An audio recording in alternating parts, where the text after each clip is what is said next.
So today, what we're talking about is, obviously I wanted to give this a compelling title. So I said 3 easy methods to get coaching clients.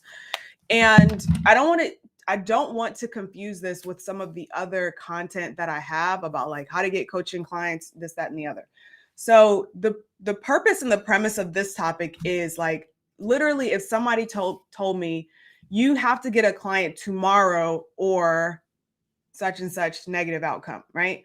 And I was like, okay, what do I need to do in order to get a client tomorrow? So like right away, as quickly as possible. And I will say that, there's a lot of different strategies to get clients. One of the easiest ways to get clients is to already have potential clients in your audience.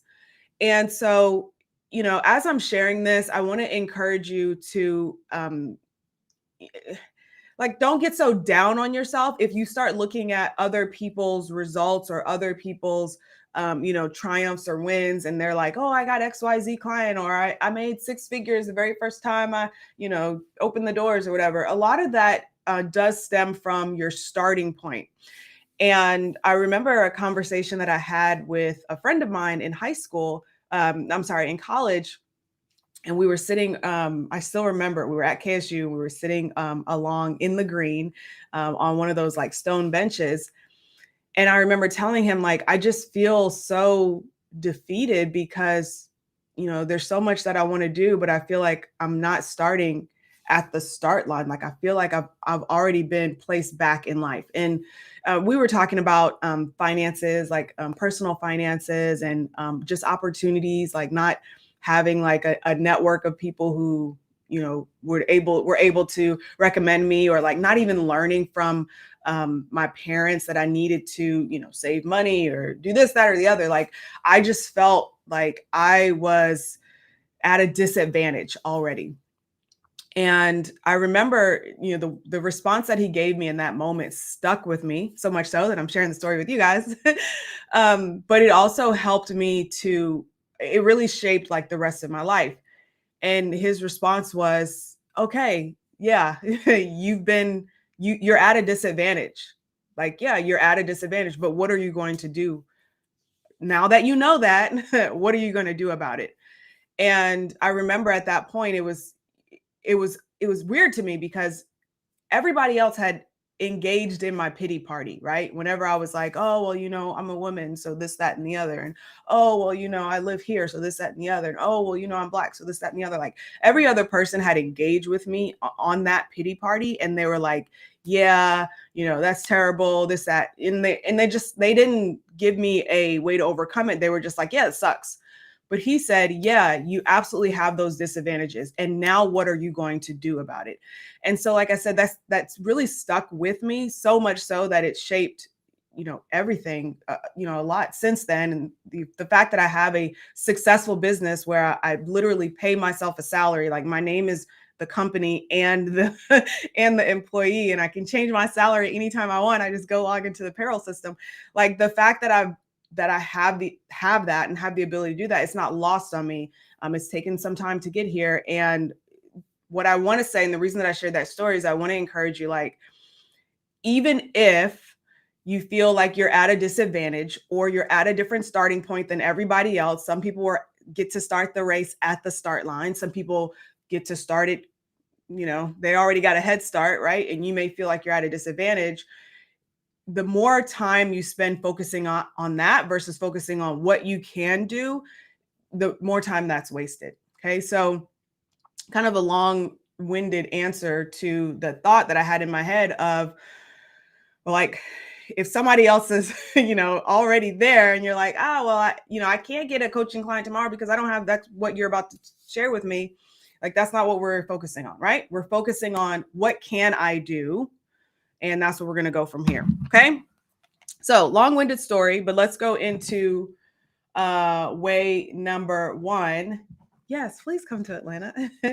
Let's go into way number one. What's going on, Arva? Glad to have you here. And Crystal's here. Great day. Glad to have you. All right. So 3 methods to get coaching clients fast. Number 1, email your list. So if someone was like, hey, you need to get a coaching client tomorrow or XYZ, negative outcome is going to happen, the very first thing I would do is email my list, right? So I have an email list. I would, write up a little wording blurb, which we'll talk about in just a little bit, some messaging. I would write up a little wording blurb and I would say, this is what I have available. And then I would go from there. Okay. Now, some of you might not have an email list. So that's one of the first things. If you don't have an email list, that's one of your first assets as a business owner that you should begin to grow and build and acquire. An email list is essentially currency for your business. And this goes for any business, whether you're a brick and mortar business, whether you're, obviously coaching, which is who I speak to, whether you are, a single, fitness owner, personal trainer, you need to have a list. Okay. And the reason is because if for some reason, if you no longer have the ability to coach at the gym you normally coach at, and you're like, I got to start all over again at this new gym, that's maybe in the same city, you can always contact all of those people and say, hey, I'm now at this gym, come work out with me over here. Or if you are an ice cream shop and suddenly people are not leaving their homes to go get ice cream, what if you have a list of text message subscribers, right? So people who've given you their phone number or their email, mostly for brick and mortar businesses, it's more likely that you'll have someone's phone number. What if you have the ability to text them and say, hey, we're doing delivery ice cream on such and such date, contact us to get it, right? So your list is your currency as a business owner, and it is truly your method of distribution. And it's not just having a large email list with just a bunch of names and people sitting on there. It's also the idea that you're consistently in communication with this list. Okay. Hey, Dr. Renee, glad to have you here. What's going on, LB? Super excited to see you guys. So it's about having constant communication with your list. So if you don't have a list, just hang on for a second. So I want to speak to people who actually do have an email list. First thing that you want to make sure that you're doing is you do want to make sure that you're staying in constant communication with that list. So you should be emailing them at least once per week on average. And if you don't know what to email and what to send, let's talk a little bit about some of the messaging that you could do. One easy thing that you can do is just, talk about how current events affect your business or affect what you do for people. So let me just describe this, because obviously we don't want to get into too much quote unquote current events. So a good current event right now is that yesterday was Earth Day, right? So it's very relevant. I opened our live stream today talking about Earth Day, and then I talked about the pool, such and such, et cetera. So something as simple as that could be about your email. And if you are a financial advisor, for example, you could say something about, hey, yesterday was Earth Day. We're getting into spring. And this is the time of the year where people start to think about spring cleaning their finances. Here are a list of some things that you can do to start spring cleaning your finances. Check your insurance agreements, check your transfer on death agreements, check your blah, blah, blah. And you could literally just give them this quick checklist, like 1 to 5 things that they could do to spring clean their finances. And so content like that is what you would continue engaging with your list with. And at the bottom of the email, you simply have a call to action of if you'd like to get help with spring cleaning your finances, contact me at such and such or reply to this email. Okay, very simple. And so once a week at a minimum, let's talk about some sort of current event. If you're stumped, that's if you're stumped. But generally, hopefully you have a content backlog of ideas. I keep my notes app, and every time I have an idea, I just type it and write it out inside of my notes app. And then that way, if I'm ever stumped, I just go to that notes app and I'm like, oh, I can write about this. And then I just, elaborate on it at that moment. Okay. Hey, Karen. Perfect. Revwan says April's financial literacy month. So yeah, that's a perfect tie in also. So look at, what's happening during the month, week, dates, anything that's happening. So that's what you want to do to consistently engage with your list. That way, when you have that emergency, oh snap, I need to get a client tomorrow, it won't feel odd that they're suddenly getting, an email on Wednesday, even though you email them every Friday or whatever date you choose. And they're like, oh, here's an extra email on Wednesday. And your email is like a what's in it for them, right? Not just, hey, I have open coaching spots, because nobody really cares. It has a with them, right? What's in it for me?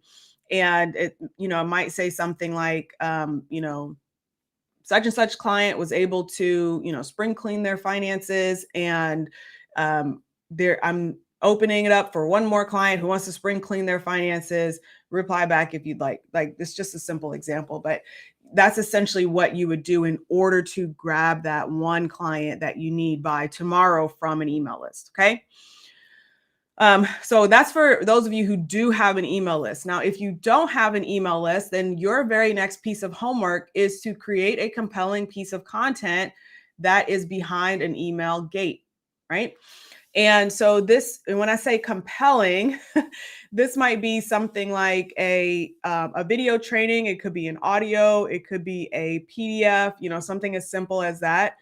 The goal here is that the word compelling means, in this scenario, means something that someone would have paid money for, but they're surprised that you're giving it away for free. And what I find is that I find a lot of people who are creating like a free offer, they forget that nobody just wants to download your free 3-page PDF that has nothing to do with, with what pain point that person's going through. Or like way back when the internet, quote unquote, first started, it was very easy to just put a box on your website and say, sign up for notifications or sign up to get my free newsletter. But now, like, the stakes have changed. Like, people actually don't, like, before it was exciting to get an email, right? It's like, you've got mail, and you're like, yay, I got mail. But these days, like, people just really do not want emails anymore. They're just cluttering up their inbox. And so you really have to stand out. And so to do that, the very first thing you need to do is make sure you have a compelling free offer to stand out in their, in their mind and in their inbox, that they're willing to sign up, and then stay in constant contact consistently. Okay. Questions on that? That one's pretty simple and straightforward, right? We're going to spend a little bit more time on the second one.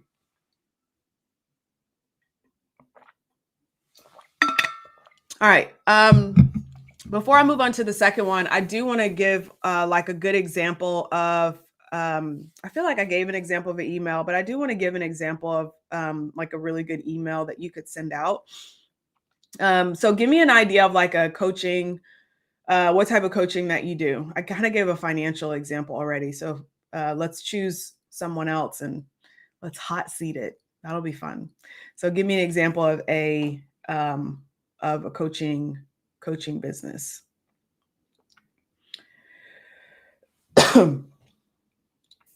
I know there's a delay, so that's why. So then after you type it in, you're going to be able to watch this little pause, because there's a little bit of a delay between the question, the typing, the responses, the reading, and so on and so forth. And let me put the chat overlay up so that'll make it easier as the options come up. Okay, mindset coaching, because they're all going to come up at once like they normally do. Post rehab, like physical therapy rehab, or like drug rehab. Business coaching, mindset. Okay, we got 2 for mindset coaching, so maybe we'll do that. Leadership, communication, relationship coaching, career success, meditation for stress, clarity on your calling, leadership. Okay, let's do mindset coaching, and I'll leave that chat up as more come up in case we want to do some other ones. So with mindset coaching, the first thing that, like, the main thing you want to do in order to get someone on the phone is obviously help them see that they have a need for your services. It's likely that they're already interested because they signed up for your email list. But maybe they just don't quite know, like, this is the day that they need to go ahead and sign up. So I would absolutely start with the story. And so I might start with, maybe a book that I was reading, right? So hey, first name. Yesterday I was reading such and such book. Hopefully you still read books. Yesterday I was reading such and such book. I was reading, The Ride of a Lifetime by the CEO of Walt Disney. And in the book, he talked about, blah, blah, blah, blah, blah. And one of the main things that stuck out to me was that he realized that his success was a result of mindset, right? And mindset was one of the main things that allowed him to achieve success. And you know, I know that to be true because my experience has been such and such and such, whatever. But also my clients have seen the same thing. Bullet point, bullet point, bullet point. Like you don't have to go into like deep into the story. And so right now, if you're reading this and you feel like mindset coaching is exactly what you need at this moment, then we need to hop on a call. During the call, we will blah, blah, blah, blah, blah. So your pitch script for your phone call, which is what we cover in module 8, I think, of the Path to Six Figures. So you would do your pitch, your script to like actually pitch the phone call inside of your email. And then you would give them the link, or you would just say reply back if, you know, if you'd like to get on this calendar, add a little bit of urgency and scarcity, right? So I've got, you know, 3 spots, or I'm only one person, so I can only handle so many calls, but I'm going to take 3 calls, you know, over the next 48 hours. So if you'd like one of those spots to be yours, click here to apply. And then that's it. Simple, straightforward. Does that seem doable? Seem easy enough? Some people get writer's block when they start writing emails like that. So an easy framework is PASS, problem, agitate, solve. And so the problem is that they don't have XYZ result in their life. And then you would agitate it by describing why that problem is so painful. And then you would solve it by saying the solution is getting on the phone. Not the solution is buying my program, because you're not selling the program in the email, you're selling the phone call. So you would say the solution is scheduling your call, doing this application, and that will alleviate that pain point. Then on the phone, we'll make sure we're fit and we can continue alleviating the pain point, et cetera, et cetera. Okay. So there's like a lot of AI writers right now that that will like write copy for you. And I've been trying out a lot of them because I'm like, oh, this would be great if this could do the work of 10 men. But unfortunately, they're just not that great. So I do recommend that you know, just speak from the heart. If you're, you know, if you're not really good at copywriting and you're just, you know, still just trying to figure out like, what do I even say? Like, just do a sincere conversation from the heart. Like, you know, hey, I was thinking about you today. I know that you're probably still, let me go back to, okay, physical therapy post rehab. So I know that, you know, you're probably, you know, just come out of your, you know, rehab sessions, and, you know, you need to do physical therapy, but something that's holding you back is that, you know, you're just not quite sure if it's going to work. And, you know, I can understand that. I've been there, if that's your story. If not, you can say, I can understand that. You know, I had a client who felt the exact same way. And then you tell a little bit of their story, and then you say, however, it's possible for you. So if you'd like a little bit more information about how we can get you on the road to recovery, then reply back and let's get you scheduled in. Sound good? Doable? Okay, good. Karen says good. Is the messaging to be more client-based to connect better, or problem-based to raise awareness? So in an email where you're trying to get a call booked, you're going to go more problem-based. And it's not problem-based to raise awareness, but it's problem-based to poke the pain so that they finally get off their butt and take action. Okay. And then if messaging is client-based, like testimonial-based, that is going to be more so in your, like, you could use that on the front end to book the call, but you could, it also works really well in your follow-up sequence. If for some reason they don't close right over the phone, or if you provide them, you know, like thinking time, 24-hour, 48-hour, and you include like a little quick follow-up, and the testimonial sequence would be there. Okay. Okay, good. All right. Second way. All right, let's assume. So now this is for people who do have a list and don't have a list. Okay, you're going to love number 2. Number 2, infiltrate a group. So when I read these out to my husband this morning, he was like, first of all, how are you coming up with even more ways? I'm like, I've got a plethora of ways to get coaching clients. But this one, I was like, you just infiltrate a group. And he was like, well, what if that group doesn't allow spam? And I'm like, my people don't spam. I'm going to teach you guys how to do it. So it's like stealth mode. Okay. So when I say infiltrate a group, I do mean like a Facebook group or even a community, like a local community or an in-person networking community. So the way that I did this was I actually didn't even do it on purpose. Well, kind of, but my intention wasn't joining the group so that I could get clients. But then once I realized I could, I was like, okay, this is what I'm going to do. So I joined the local National Association of Women Business Owners group in Memphis when I was living there. And while I was there, my purpose was to just connect with other business owners. And I was like, well, if I do get clients, that's great, but I'm not like going there to every meeting to like pass out business cards to get clients. And what I realized is that when you become a thought leader in the group, when you become a respected person with a respected opinion in the group, it's very easy for you to get clients. So when I say infiltrate a group, this could also be a little bit of a longer term strategy. So this is not the get a client tomorrow strategy. This is more so, you could probably turn this around within 30 days ish, anywhere from 14 to 30 days. And what this looks like is obviously joining the group, talking to people, my introverts out there, right? So talking and connecting with people, but also providing your expertise. So the first thing that you would do if you're going to do this and infiltrate a Facebook group, it's going in and answering questions.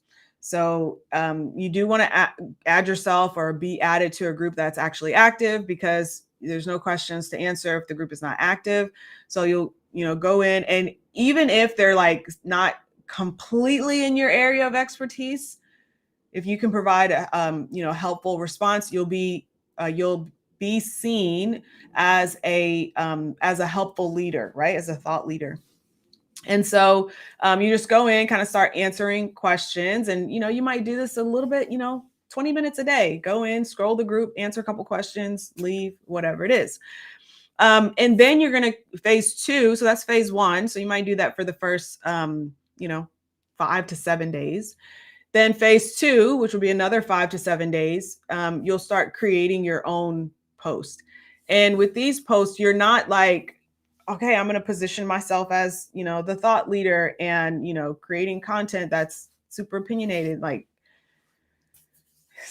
seen it done before, and it's very obvious when it's done. It's also very obvious when people like go and post it in one group and they go and post it in 3 other groups, and you're a member of those other groups, and then Facebook like shows them in your feed that this person posted the same thing here, here, and here. So what you want to do instead is you want to create a post that has messaging, like your messaging. And so here is where we would do more. You could do more case study style content. So you could create a piece of content that's like, wow, I wasn't even aware that this was possible. Imagine that. And then you don't want to do any association with like me or my client or whatever. You can just say something like, I have a friend that was able to do X, Y, Z, and they did it, such and such, whatever. Here's how they did it. And then you just lay out, it's a case study. So you lay out all the details. And then at the end of it, because it doesn't feel like bait, because you didn't say my client, because you didn't say this is what we achieve, whatever, people are naturally going to comment. They're going to say, hey, congratulations, way to go. But then you'll also get people who might comment and say, hey, I'd like to learn more, or they'll private message you or whatever it is. So that's your second phase of that, right? 5 to 7 days. So this is where you may or may not get people, but it's okay. Like, you're starting to have those conversations in that group. And then your third and final phase, which will be, your last 5 to 7 days or 14 days or whatever it is where you would do what's called fishing for phone calls. And so you might do something like, hey, I'm offering a free audit, or it's going to be based on your offer. So let's do Karen, purpose coaching. So I right now, the way that the world is, right? So you got to have some sort of intro. Like right now, the way that the world is, there are a lot of people that are searching for their purpose. So I'm actually I wanted to do something to help you guys, and I'm actually going to be offering 3 sessions to help you find your purpose. These are short 15-minute sessions. There's nothing for sale. The goal is, at the end of the call, if we can help you unlock your purpose, then, that'll be great. So these are not sales calls. These are what are called qualification calls, Q calls. So this 15-minute call will be an opportunity for you to like ask a lot of questions. They can ask some questions. You can help them get some clarity.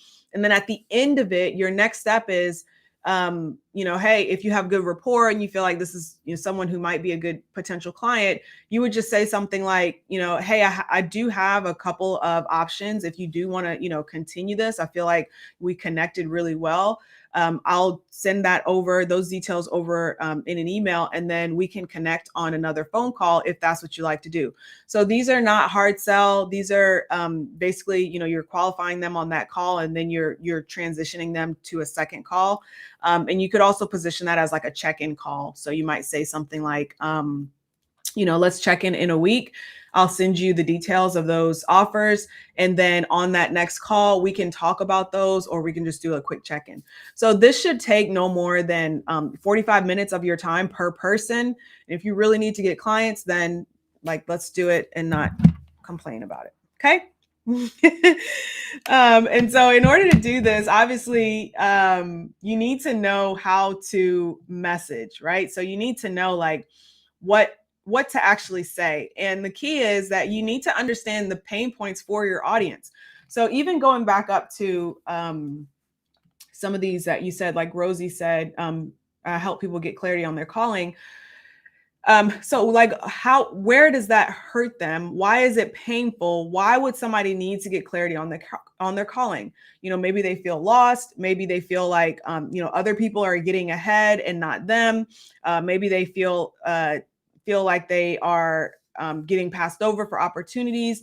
So once you determine what that pain point is, that's what you start speaking to in your messaging. And so we use this throughout. And the way that we do it inside of the Path to Six Figures is we actually start in module 1. Okay. So we start in module 1 with the pain point, which includes talking about the perceived problem, the real problem, and what's called the pillow talk conversation. And what that is an understanding that this client that you're wanting to help, there's a problem that they think they have. That's the perceived problem. There's a problem that they actually have. That's the real problem. And then there's also the pillow talk conversation, which is ultimately what they want to get to. So if we're using the example for ARVA, for example, the executive presence coaching. So the perceived problem could be something like, I think that I'm not getting ahead in my career because I don't have the right connections, right? Like there's a network of people that I just am not in, and that's the perceived problem. The real problem is that they are not being invited into those networks, or they are not a part of those networks because there's an issue with their presence and how they present themselves, right? Which is what you understand to be true. Or they are not great at communicating such, whatever. And so that would be one example. And you can link each of those. You can choose a few examples and link them together.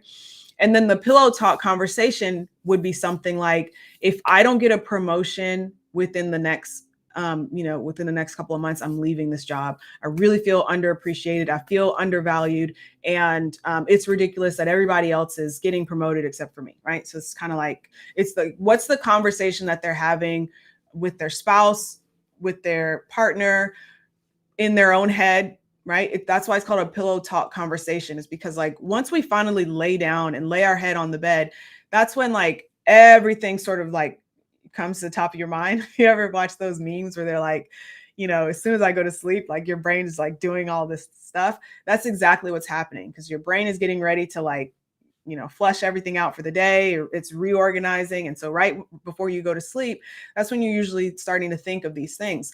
So what that means is like they're likely having that pillow talk conversation in their head, in their mind, or with their partner right before they go to bed. So what is that conversation?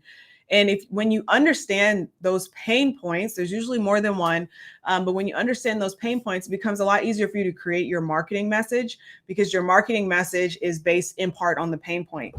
The other things that it's based on is it's based on the outcome, which is what we also have in module 1. It's based on it's also based on the doubts or the reasons that they think that they cannot achieve it, which is in module 3, where we talk about ideal clients. So it's like your ideal clients' challenges and pain points. So we start talking about that. And like, that's why when I talk to my clients that are in the program, I'm like, after you get through modules 1 through 4, you've pretty much done like 90% of your marketing homework.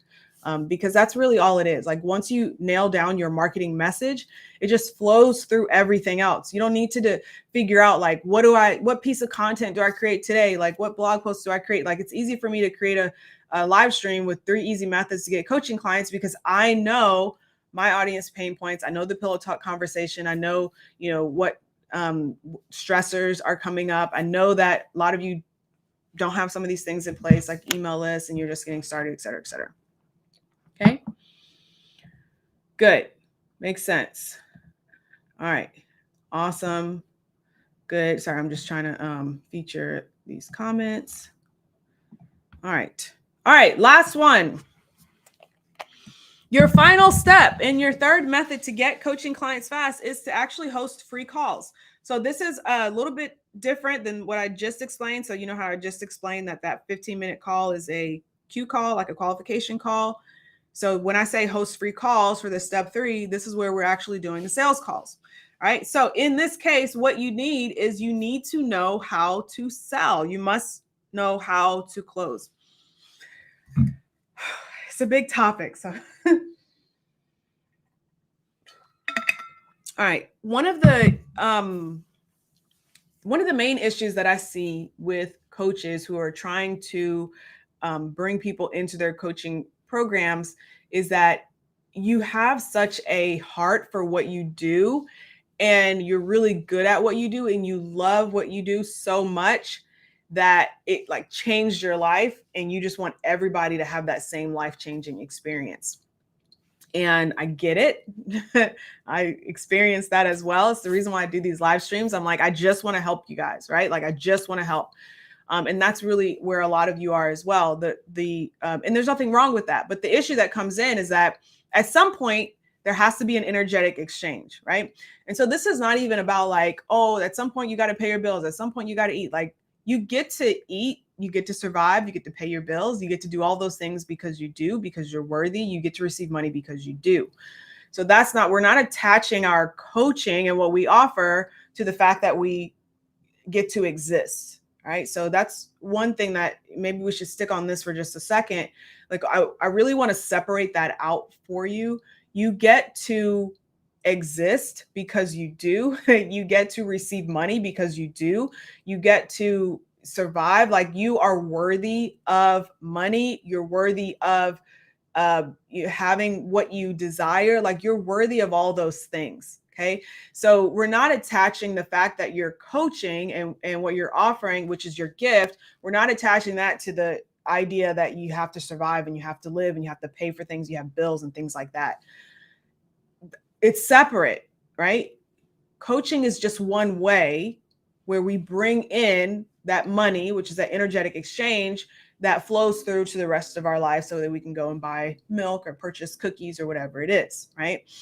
And so when you come to that realization and you realize that you get to pour out because you do and because you enjoy it and because you love it, you also realize that there is an energetic exchange. So you are pouring out energy, you are pouring out your heart and soul, your experience, your things that you have overcome, the things that have stressed you out, and you learn how to get around it. Like, even the story that I shared at the start, like, that's a part of my journey that I now pour out onto clients. And even the fact that I'm able to share what I'm able to share is a part of my personal journey and the energy that I'm able to provide.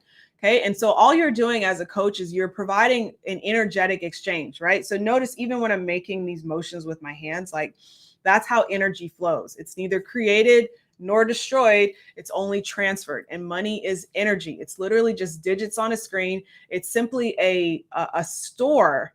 It's a mark, right? To say that this energy is stored or can use this to store it. So I got some money here. I found all my change and like put it on my desk. So I like have a bunch of change here. But this is literally just saying like 25 cents worth of energy. And you might be thinking like, okay, well, how do I really quantify that? What's 25 cents worth of energy? But it's like, it's just a way that we agree on what an energetic exchange is worth. Okay. Now think back, you weren't alive at this point. But like the 1900s, yeah, no one here would have been alive then. But like the energetic exchange required for a gallon of milk was very different from the energetic exchange required for a gallon of milk today. And that's like a simple example. And, you might start thinking, well, inflation, things like that. All that means is that like there are literally more humans, more human beings, and therefore there are less resources, right? And so that means that we've got to do a little bit more energetic exchange to exchange like those same resources. And sometimes we get more efficient, sometimes we get less efficient, but it's sort of an abstract idea, which is kind of difficult to explain, but I just want you to understand that it is simply an energetic exchange. So you're pouring out your energy in exchange for that money, and it's just being stored in that money, in that dollar amount, in those digits of on the screen until you decide to exchange it for something else, because that is what we do. We simply exchange it. And so once I realized this concept, I was like, oh, so how do I just energetically bring more money my way? And then some of it I'll keep and some of it I'll transfer on. But, I would like to see more of that energy flow my way. So one of the first things, and this, we're going to get back to how to make sales. But one of the first things is to understand that if you're not putting out any energy, it's a little bit difficult to bring energy back in, right? Because I'm glad I have this on my desk because I use it a lot. So this is just the top to a little candle that I have here, right? So it's not an actual real cup, but let's assume it is a cup. And let's assume that this cup is the size of your current potential for energy capture, right? So it's kind of small, and it probably is not going to, you probably you cannot exchange this size for like a house. Like if you're like, oh, I want to buy a house, especially these days with the way prices are, especially here in Atlanta. So let's assume like, you want to buy a $500,000 house. This energy size is probably not going to buy a $500,000 house. So what does that mean? Well, number one, it means you need to increase your container. So let's assume you increased it to also create your own version of a lavish life. Let's assume you increased it to this size. So what do you think you could get with this size energy? You could probably get a lot more, right? You might not be able to get your $500,000 home, but you probably could get a little bit more. So my point in telling you this story with these illustrations is to demonstrate that if you increase your energy output, you will naturally increase your energy input, because energy is neither destroyed nor created, it's simply transferred. So if you want to transfer more money in, then you need to learn some ways to also transfer energy out. What does that mean? Well, like I said, even in the second thing where I was like, hey, start going into infiltrate a Facebook group or a group and, do that stage process. Like that takes energy, right? That takes energy. It takes effort. Sometimes we're not providing really enough energy and effort. I do these live streams every week because this is my method of continuing to release that energy out, and I bring energy back in. I know for a fact that if I release this energy out, I am going to bring energy back in. And if you believe what the Bible says, then nothing that you send out will come back to you void, and you also increase 5 or 10 times over, right? Juan, you might have to check the scriptures on that for me. I grew up knowing everything, and sometimes they don't always come back the way that they're supposed to. But that is like, I know when I put that energy out, I already know it's coming back to me, right? So now when we get into sales, right? So when we get into those sales calls, understanding that it's just an exchange of energy, when you get on the phone with that person who is interested in your services, the best way that you can help raise their awareness that they need this service is first, obviously, be ethical and make sure that you know that this is someone that you can actually help, and they're a good fit for your services. So we don't even get to that point where we're going to actually go ahead and make the offer until until we check those boxes and we know, hey, we know for a fact that this is someone that I can help. They're my ideal client avatar. Like this person's for me, right? Then from there, the way that we help raise their awareness is by digging deep into the emotions. So the emotions, like imagine like if I'm just sitting here relaxed versus if I start crying, like there's a lot more energy required in order for me to cry versus in order for me to just stay here relaxed. So this is not about sales is not about manipulation or like causing someone to cry over the phone. There are people who will teach you how to do that, and that sales method does work. I don't like it. It's not congruent with my personality, and it's not congruent with how I want to bring what I have to the world. But what I do want to share with you is that when you are on the phone with someone and you can really help someone to capture those emotions that they feel, like, why is it important for you to improve your executive presence is a great question to help someone capture that emotion, because then they start thinking about it and then they go back to their own pillow talk conversation that they were having. And they're like, well, because I keep getting passed up. Well, how does that make you feel? Easy. We're not like trying to induce someone to tears, but like that's an easy way for you to start capturing that emotion. And as you start building on those emotions, they start feeling like, wow, I really need to do something. And then at that point is when you obviously introduce your offer, and they either choose to do it or they choose not to. You don't have any attachment to that. But what you need to understand is that once you do get to that point where they feel those emotions and they understand that I have to make a choice, they get to that clarity, that's when a decision will be made. Okay, thank you. That's why we call you Rev One. Appreciate it. Isaiah, let me read it also. Isaiah 55:11. So my word that comes from my mouth will not return to me empty, but it will accomplish what I please and will prosper in what I said it to do. That's exactly a scripture that I was thinking of. Absolutely. Will not return to you void. Okay. Jay Carlos says, serving others is the rent I pay to live in this world. Oh, Muhammad Ali quote. I love that. Love it, love it, love it. Okay, I'm going backwards into these comments, so just excuse me if I go the wrong way. Okay, good. You're coaching women to build a brand via YouTube channel and built your channel to 23,000. Love it. That's great. It's much needed. Absolutely. All right. I have about 30 to 40% of my Facebook friends that are realtors, not sure how to loop and tie down messages with their industry in my niche post-rehab fitness. So if you're saying, for example, like, I really want to work with realtors who need post-rehab fitness, then that might be a different conversation. But what I think you're saying is like, maybe out of those people, there's someone who can recommend you, or there's some conversation that you can have. You can continue to create that content, even though it might not necessarily speak to the 30, 40% of the people in your network right now who are realtors. And what's going to happen, especially if you have, your post set to public, is that you'll start gathering people who are more interested in what you have to offer. The other thing that I would do, because you don't necessarily need to have a following on your page or your personal Facebook, people who are like post injury or whatnot, is I would like, your audience is someone who's searching for that at a specific moment, right?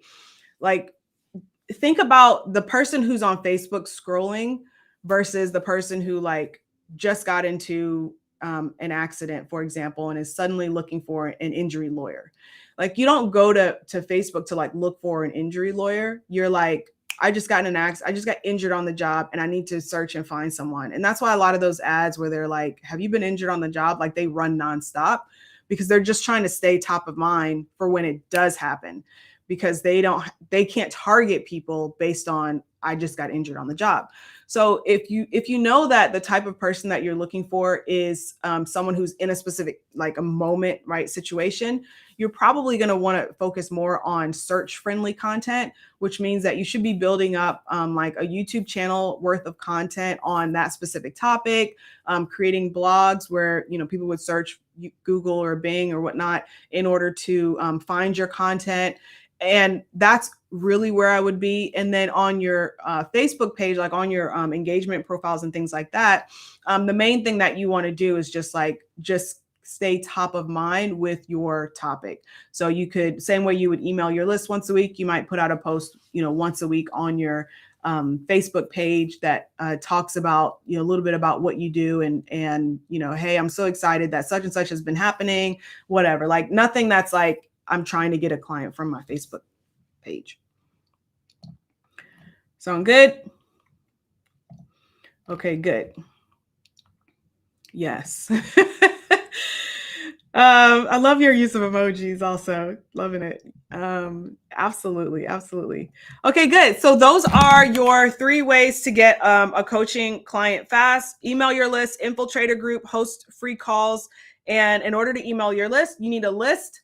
So if you don't have a list already, like let's get started on that. Go to module 7 of the Path to 6 Figures. If you're not there already, like let's get that going. Second, infiltrate a group, understanding how to message. So you need to know your ideal client. You need to know